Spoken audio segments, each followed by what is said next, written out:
beaucoup de choses ont été dites là déjà, donc je pense que je vais supprimer certains éléments que j'avais prévu de mentionner dans mon intervention pour éviter trop de redondance, mais on aura quand même un peu de redondance.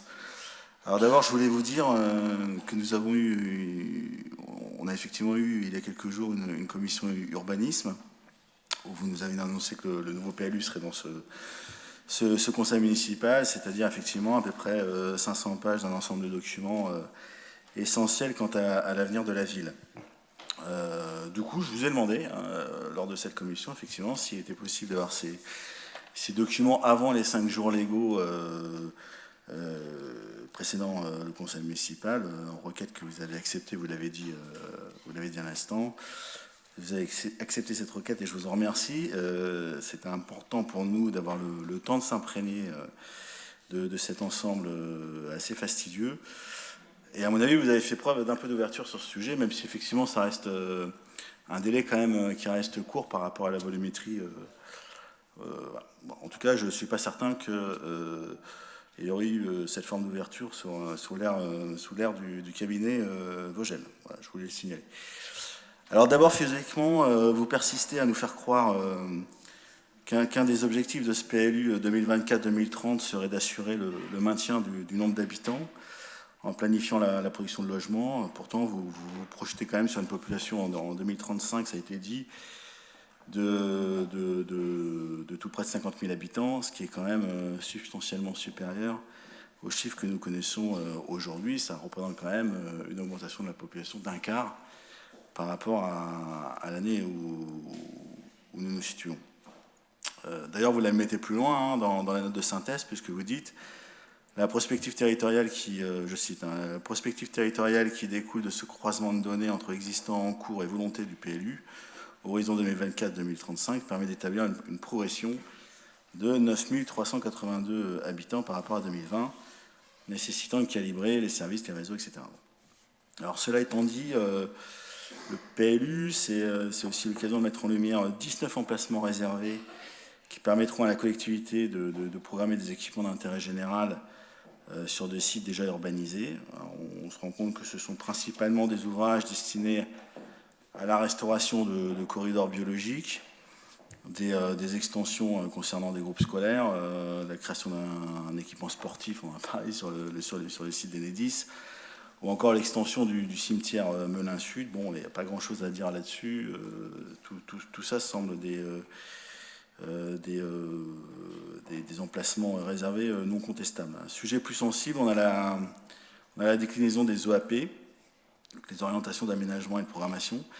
Alors sur le sujet, on se félicite quand même que vous ayez supprimé l'OAP qui visait à faire du logement sur le parking Le Bardier en plein centre-ville et en face du futur cinéma. C'est une OAP qui avait fait un tollé lors de la concertation. Notre groupe avait également fortement réagi dessus et vous avez eu l'intelligence de rectifier le tir là-dessus. Alors en revanche, on est plus sceptique sur l'OAP concernant le site de l'ancien hôpital Marc Jacquet, effectivement. Vous nous annoncez là encore que le site sera principalement dédié au logement sur une friche de près de 6 hectares. Alors ça aurait été, on pense que ça aurait été bien plus nécessaire, par exemple à la ville, de réserver ces emplacements à des équipements avec 10 000 habitants supplémentaires à horizon 2035. On peut imaginer qu'on aura des besoins en la matière. Par exemple, pensez-vous que les capacités d'accueil de nos lycées actuels seront suffisantes? On a eu un nouveau centre scolaire à Woody, on a des extensions sur certaines écoles qui sont prévues. On va bientôt avoir un nouveau collège. Il va bien falloir à un moment donné que les lycées arrivent à suivre. C'est un site qui aurait pu être intéressant dans ce cadre-là. Parce qu'entre nous, s'il faut construire un nouveau lycée aujourd'hui, je ne sais pas bien où on va le mettre. Alors l'OAP concernant la butte Beauregard pose également problème, puisque curieusement, sur un site naturel, vous prévoyez de construire des bâtiments qui viendraient renforcer le pôle santé. Alors renforcer le pôle santé, pourquoi pas, mais pourquoi le faire sur un des rares espaces naturels qui subsistent à Melun? D'ailleurs, j'ai lu dans le résumé non technique qu'on note la présence de blaireaux à Melun. Alors, je sais pas où il se trouve. Je parle de l'animal à quatre pattes. mais à mon avis, c'est plutôt dans ce coin-là. C'est important de le préserver, ce coin tel qu'il est, et de le sanctuariser. Et puis votre PLU, c'est surtout la déclinaison d'un nouveau plan de zonage, on n'en a pas tellement parlé, mais quand même, avec des règles qui sont détaillées, qui évoluent selon les zones, soit à la marge, soit de manière plus conséquente. Alors sur le plan de zonage en lui-même, pas grand-chose à dire, mais en fin de compte, c'est le caractère un peu flou et sujet à interprétation, de nombreuses règles qui marquent. On a par exemple des mentions de type, je cite, l'architecture contemporaine sera recevable dès lors que son caractère innovant, ses performances énergétiques et sa bonne intégration dans le site sont justifiées pour toute nouvelle construction, installation, extension d'une construction existante. Alors comment juge-t-on réellement de la bonne intégration dans le site? Ça reste quand même un peu un mystère. Autre exemple, vous dites, pour les vérandas et à votre piscine, ils sont autorisés dès lors qu'ils sont sobres, de forme simple, qui s'inscrivent correctement dans l'environnement et sont en harmonie avec la construction existante. Concrètement, comment vous jugez la sobriété d'une véranda, de son harmonie avec la construction existante? C'est quand même compliqué à appréhender, ça paraît très subjectif. Alors, on pourrait multiplier les exemples comme ça.